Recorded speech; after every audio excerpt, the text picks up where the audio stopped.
বিসমিল্লাহির রহমানির রহিম।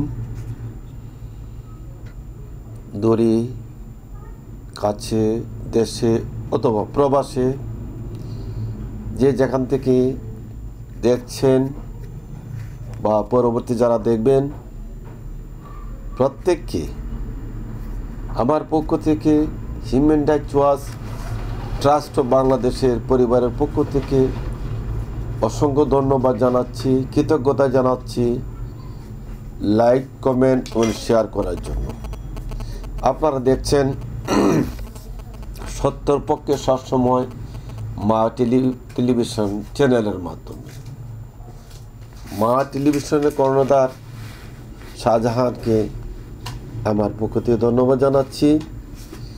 আপনারা জানেন, বহু পরিচিত একটা চ্যানেল যা সত্যের সন্ধানে অসহায় সাধারণ নাগরিকদের বিভিন্ন কথাবার্তা এখানে উঠে এবং তার মাধ্যমে জাতি জানতে পারে অসঙ্গতি, অপরাধ, মানবাধিকার লঙ্ঘনজনিত সকল বিষয় এই মা টেলিভিশনের মাধ্যমে দেশবাসী তথা প্রশাসনের দৃষ্টি আকর্ষণ করে।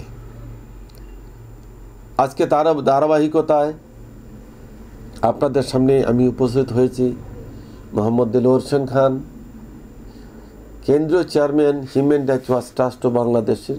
এবং আপনারা জানেন অনেকেই যে আমি বাংলাদেশ সেনাবাহিনীর একজন গর্বিত সৈনিক, টাইগার্স, এবং সিলেটে সহ ঢাকায় বিভিন্ন অরাজনৈতিক সংগঠনের সাথে আমার সম্পৃক্ততা, সামাজিক অঙ্গনে কাজ করে যাচ্ছে অবিরাম। প্রত্যাশা রাখি, দোয়া চাই মৃত্যুর আগ পর্যন্ত যেন এ ধরনের কাজ করে যাইতে পারি। সম্মানিত ভিউয়ার্স, দর্শকবিন্দু, আমি আজকে দুইটি কথা বলবো। একটা হচ্ছে 1971 সালে স্বাধীনতা সংগ্রাম। আপনারা জানেন 26শে মার্চ নিরহ বাঙালি জাতির উপর বর্বর হানাদার বাহিনী ঝাঁপিয়ে পড়েছিল। তাদের নেতৃত্বে ওই সময়কার সরকার একটা অন্যায়ভাবে আমাদের উপর চাপিয়ে আমাদের সাধারণ নাগরিককে ওই দিন রাত্রে হত্যা করে।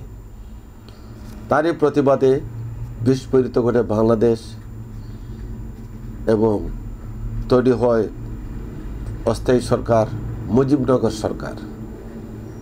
কুষ্টিয়ায় আমরা কানুনে সেখানে একটা সরকার গঠিত হয়, জনাব তাজউদ্দিন আহমদকে প্রধানমন্ত্রী করে। সেখানে আনসার, বিটিআর, ইপিআর বা যারা ছিল তারা ওই সময় সশস্ত্র সৈন্যরা ওনাকে অভিবাদন দেন, উনি অভিবাদন গ্রহণ করে। সেই থেকে দেশটি সর্বাধিনায়কের দায়িত্ব পালন করেন জেনারেল আতাউল গনি ওসমানী। এবং আপনার যারা দীর্ঘ 9 মাসের রক্তক্ষয়ী সংঘর্ষে 30 লক্ষ শহীদের রক্তের বনে মা বোনদের, লক্ষ লক্ষ মা বোনদের ইজ্জতের বিনিময়ে অর্জিত আমাদের বাংলাদেশ। হ্যাঁ, এখানে ভারতে আমাদের সহযোগিতা করেছে দুইটা কারণে। একটা হইল আমরা পাকিস্তান শক্তিশালী একটা দেশ ছিল, পাকিস্তানকে বিভক্ত করার পিছনে তাদের কাজ আছে।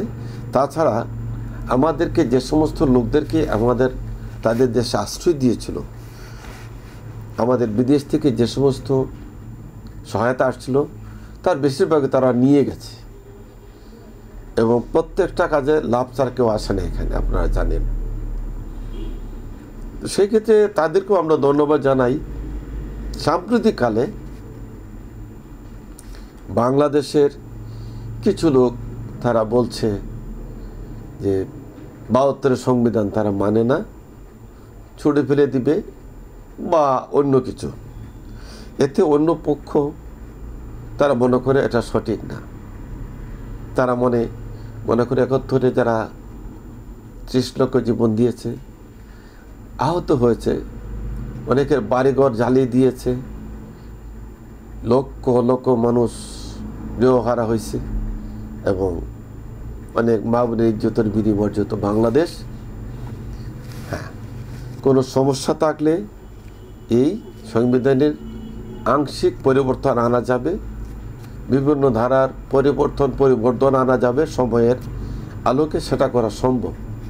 তবে কাউকে নিজের কোনো ব্যক্তি বা কোনো সরকার বা কোনো গোষ্ঠী কোনো রাজনৈতিক দল নিজের স্বার্থ হাসিলের জন্য কোনো ধরনের অ্যামেন্ডমেন্ট, কোনো ধরনের পরিবর্তন আনা একেবারেই অনুচিত। আমরা যেটা দেখতে পাচ্ছি, অন্তর্বর্তীকালীন সরকার বিভিন্ন মন্ত্রণালয়ের মাননীয় উপদেষ্টা মণ্ডলী, আমরা জানি না যে বাণিজ্য মন্ত্রী সহ অন্যান্য যারা নিত্য প্রয়োজনীয় দ্রব্যমূল্য সামগ্রী যে এখনও অনিয়ন্ত্রিত, আপনারা দেখতেছি বিভিন্ন জায়গায় ছাড় দিচ্ছে, বিভিন্ন পণ্য সামগ্রী আসছে, ছাড় দিচ্ছে সরকার, তারপরে কেন মূল্য লাগামহীনভাবে বাড়ছে। এই বিষয়টা খতিয়ে দেখার দরকার আছে। শুধু মাঝে মধ্যে দেখার জন্য ভোক্তা অধিকার হানা দিবে এবং সেটা ফেসবুকে টেলিভিশনে ছাড়বে, মানুষ সন্তুষ্ট হবে। বাজার দর তো নিয়ন্ত্রণ না আসে তা তো করে কোনো লাভ নেই, সেটাকে নিয়ন্ত্রণে রাখতে হবে, তাইলে জনগণ আস্থা ফিরে আসবে। অন্যদিকে আমাদের প্রিয় প্রবাসীরা, রেমিটেন্স যোদ্ধারা মোটামুটিভাবে তাদের বৈদেশিক মুদ্রা পাঠিয়ে বাংলাদেশকে একটা সমৃদ্ধশালী দেশ এবং বাংলাদেশ ব্যাংকে প্রচুর বৈদেশিক অর্থ সংরক্ষিত আছে। সে টাকা দিয়ে আমরা যেন বিগত সরকার সময় ঘন ঘন প্রজেক্ট করে আমরা যেন ওখান থেকে কমিশন না খেয়ে প্রকৃত অর্থে যেখানে টাকা খরচ করলে, জনগণের টাকা খরচ করলে টাকায় সুফল আসবে, সেখানে আমাদেরকে করতে হবে। চিরাচরিত নিয়ম অনুযায়ী চললে হবে না। আমরা দেখতে পাচ্ছি যে আজকে হচ্ছে যে 5 তারিখে, জানুয়ারির 5 তারিখ, অনেক কমল হচ্ছে ছাত্রদের কাছে বই পৌঁছে নেই। অবশ্যই এটা দুঃখজনক বিষয়। আরেকটা দেখতে পেলাম সাংবাদিকদের মাধ্যমে, মিডিয়ার মাধ্যমে, যে যারা প্রেসে কাজ করে, যাদের সাথে সরকারের কন্ট্যাক্ট ছিল, যে সমস্ত কোয়ালিটির কাগজ বা ছাপা কাজ, তারা আর একটু নিম্নমানের করায় এটা গ্রহণযোগ্যতা হারিয়ে ফেলেছে। তাদের কর্তৃপক্ষ এটা গ্রহণ করছে না। আমরা কর্তৃপক্ষের ধন্যবাদ জানাই, কৃতজ্ঞতা জানাই যে বিগত সরকার আমলে তারা কোনো রকম গোজামিল দিয়ে একটা কাগজ বোঝায় দিত, বাস 1 তারিখে প্রোটেস্টেশন করে শেষ। যদিও 2-1 দিন পরে বই পাচ্ছে ছাত্ররা, তবু আমরা মনে করি ভালো মানের বই আসুক, সেই জন্য আমরা বাহবা দিচ্ছি বর্তমান সরকারকে, শিক্ষা উপদেষ্টাকে। আমরা চাই অতি দ্রুততার সাথে ছাত্রদের হাতে যেন বই পৌঁছে যায় এবং শিক্ষার গুণগত মান যেন বৃদ্ধি পায়। আমরা বিভিন্ন প্রাইভেট স্কুল কলেজে দেখছি যে তাদের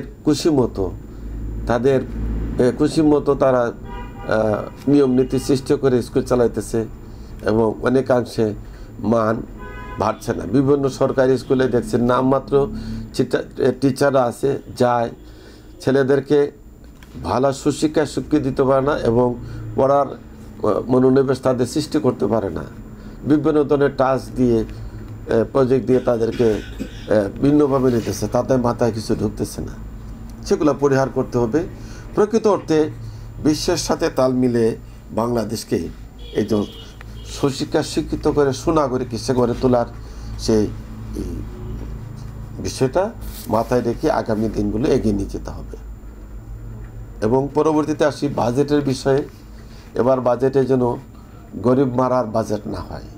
আমরা সবসময় দেখছি যে ধনীজন আর কীভাবে ধনী হওয়া যায়, তাদেরকে সুযোগ দেওয়া যায়, সেই চিন্তাভাবনায় বাজেট তৈরি করা হয় এবং এই বাজেটের জন্য সামরিক খাতে যেন খরচ বাড়িয়ে দেয়। শিক্ষা খাত এবং সামরিক খাত, স্বাস্থ্য খাত, এগুলো যেন একটু বেশি করে থাকে।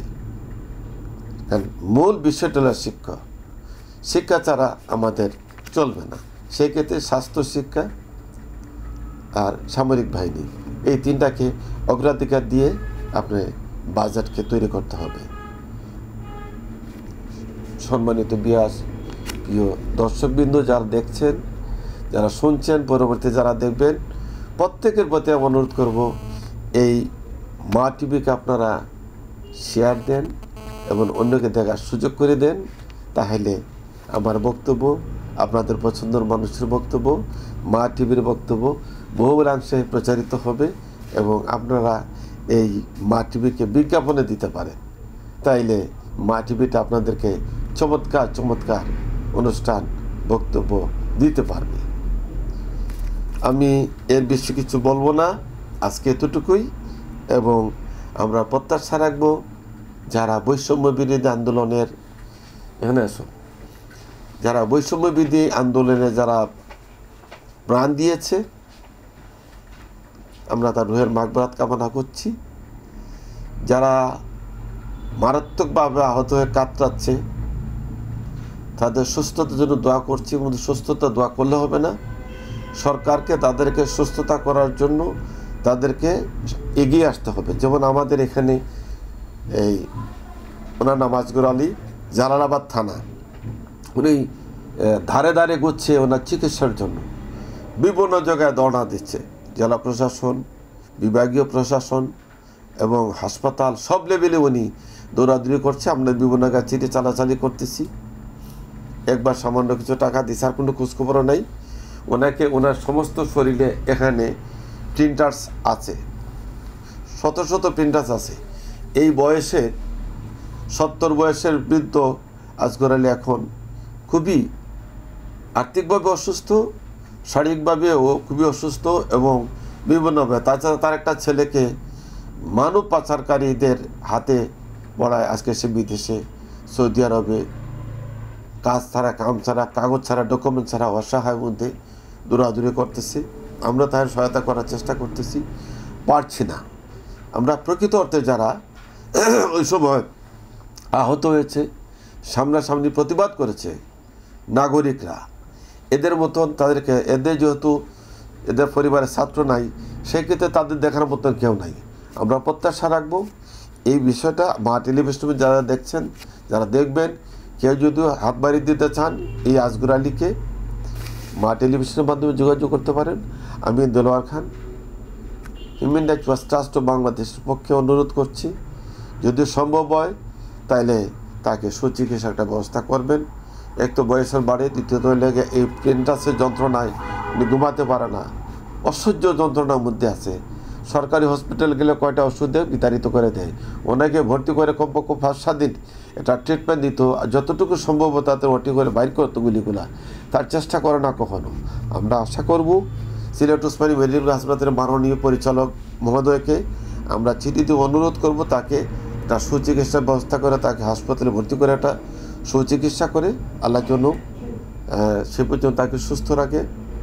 সবাইকে আবার অসংখ্য ধন্যবাদ, কৃতজ্ঞতা জানিয়ে আমি আমার বক্তব্য এখানে শেষ করছি। সবাই ভালো থাকবেন, সুস্থ থাকবেন। বিশেষ করে বহির্বিশ্বে প্যালেস্টাইন সহ মুসলমানরা খুবই অসুবিধার মধ্যে আছে, তাদের জন্য সবাই দোয়া করবেন, যত সম্ভব হোক তাদের জন্য সাহায্য পাঠাবেন।